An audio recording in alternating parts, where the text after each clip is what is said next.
চলে আসলাম sir Salimullah medical college Mitford হাসপাতাল মর্গে। এখন সময় রাত 3টা বেশি বাজে। চলে আসলাম মর্গের সামনে। এখানে অনেক গন্ধ জায়গাটা।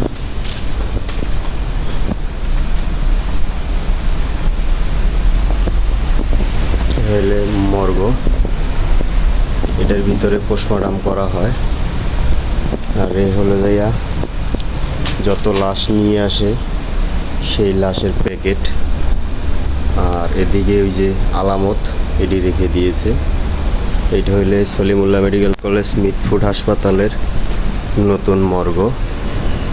যাই হোক, অনেক দুর্গন্ধ আসতেছে। সবাই ভালো থাকবেন। আসসালামু আলাইকুম।